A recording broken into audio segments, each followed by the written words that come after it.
Hello বন্ধুরা, আমি আজকে এই শীতে এক ধরনের মাছ বানাবো, যেটা এই শীতে বানালে পরে সত্যি খেতে খুব ভালো লাগবে। ধনে পাতা, দেখো আমি অনেকটা ধনে পাতা নিয়ে নিয়েছি, আদা রসুন আর কাঁচা লঙ্কা, এটা আমি পেস্ট করে নিচ্ছি। মাছটা বানাবো, সেই মাছটা অতি অবশ্যই শীতকালে বানিয়ে দেখো একবার। কি নাম দেওয়া যায় তা আমি জানি না, অনেকটা ধনিয়া চিকেনের মতো এই মাছটাকে আমি করতে যাব। এর মধ্যে আমি নুন, হলুদ আর কাশ্মীরি লঙ্কার গুঁড়ো দিয়েছি, দিয়ে আমি 15 থেকে 20 মিনিট ম্যারিনেট করে রেখে দেবো। আর ওদিকে আমি মশলায় কী কী দিয়ে বাটছি তোমাদেরকে দেখাবো। আমি আগেই যে কাঁচা লঙ্কা, আদা রসুন আর ধনে পাতা অনেকটা নিয়ে আমি বেটে নিয়েছি, পেঁয়াজ নিয়ে নিয়েছি। রান্নাটা যখন করব তোমাদেরকে দেখাবো। তেল গরম হয়ে গেছে, দেখো আমি মাছটাকে ভেজে নিচ্ছি। মাছটাকে দিয়ে দিলাম।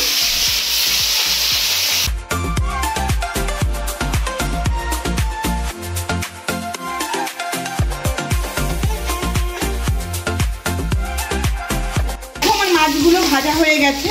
মাছগুলোকে আমি না খুব কড়া ভেজেছি, না খুব হালকা ভেজেছি।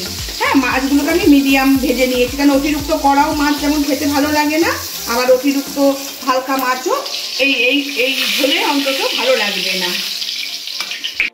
তুলে নিচ্ছি, নেওয়ার পরে আবার তারপরে আমি কি করছি তোমরা দেখো। জিরে ফোড়ন দিয়ে দিলাম, জিরেটাকে একটু ভেজে নিই। দেখো ফোড়নের একটা সুন্দর একটা স্মেল হয়, সেই স্মেলটা বেরোনোর পরে আমি এই পেঁয়াজটা দিয়ে দিলাম।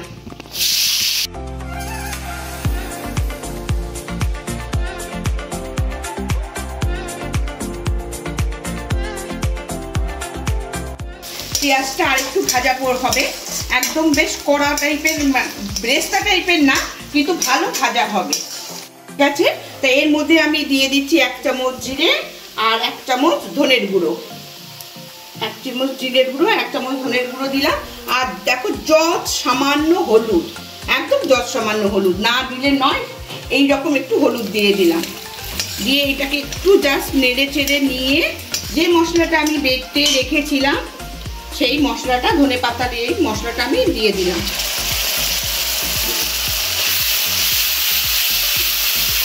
এর মধ্যে ধনে পাতা, কাঁচা লঙ্কা আর আদা আর রসুন পেস্ট করে নিয়েছিলাম, সেই পেস্টটা আমি এর মধ্যে দিয়ে দিলাম। দিয়ে এবার এইটাকে একটু ভালো করে কষিয়ে নেব। এখানে 4 চামচ দই নিয়ে দইটাকে ফেটিয়ে দিয়েছি। আমি এখানে দই নিয়ে নিলাম। দই দেওয়ার পরে সঙ্গে সঙ্গে কিন্তু নাড়াবে, নাইলে দইটা না ছ্যাঁকড়া টাইপের হয়ে যায়। দই দেওয়ার পরে ফুটনিটাকে কিন্তু ননস্টপ নাড়াতে হয়। আর আমি এর সঙ্গে দিয়ে দেব নুন, দিয়ে একটু ভালো করে আবার কষিয়ে নেব।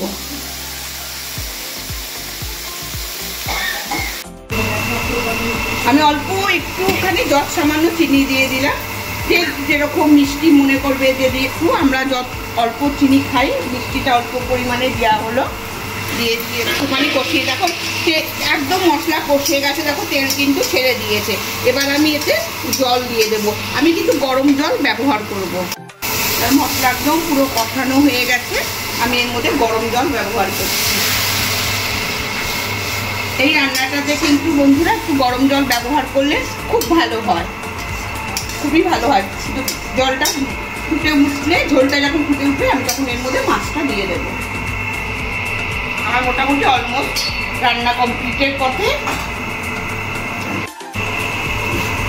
ঝোল ফুটে উঠেছে, এবার মাছগুলো দিয়ে আমি একটু ঝোলের সাথে ফুটিয়ে নেব, ব্যাস।